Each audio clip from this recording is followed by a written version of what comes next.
It began with a school shooting that shook Colorado, then quietly shifted to a question of money and power.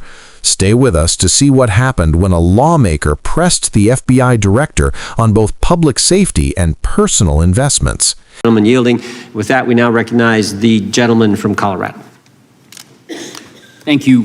Thank you, Mr. Chairman, for holding this hearing. Thank you, Director Patel, for being here today.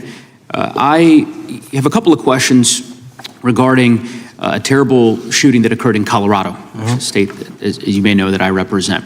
You've testified previously about, I think, what you would describe as your efforts to provide more information regarding the investigation with respect to the horrific assassination of Mr. Kirk. And so, in that same vein, I'm hoping you can provide this committee and my constituents in Colorado with some clarity. Absolutely. I think, as my colleagues know, in Evergreen, Colorado, Jefferson County, a county that I proudly represent, at Evergreen High School, a shooter ultimately injured 2 students. Were praying for their swift recovery.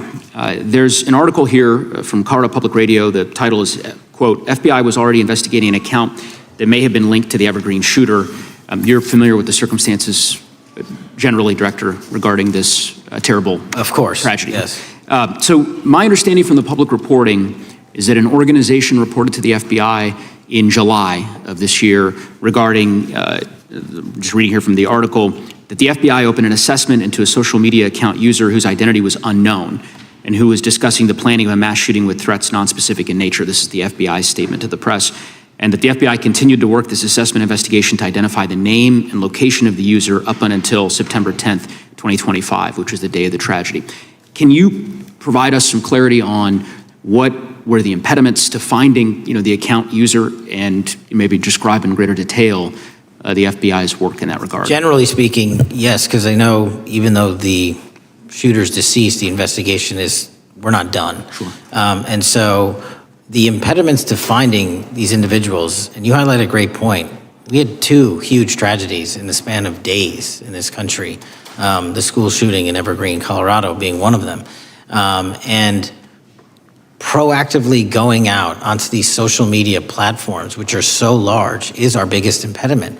And we need to rely on the service providers. There's actual legislation, I can't remember the name of it, that's up for renewal, which will, and I think at the end of the month, which gives service providers the ability to report that information in from their end without liability. We need that to continue, because while the FBI has so many people and the police are great at doing it, there's just too many platforms to cover down on.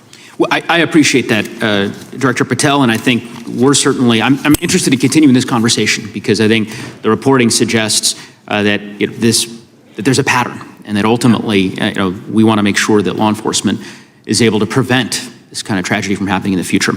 I have a question. It's not meant as a gotcha question, so it just frame it there. But it is in regards to some reporting around a periodic transaction report that you had filed earlier, this year. So this is in July, pursuant to the ethical obligations as a senior executive official. You remember filing that in July? Yes. Yeah. So in that report, as best as I can surmise, you disclosed that you divested, $100,000 or more in a variety of different stocks, which I presume was pursuant to the ethics agreement that you negotiated with the Department of Justice. In that same report, there's a disclosure regarding purchases of 2 different transactions. So between $15,000 to $50,000 in a national coffee house chain, and between $50,000 to $100,000 in a semiconductor company on May 9th and May 12th.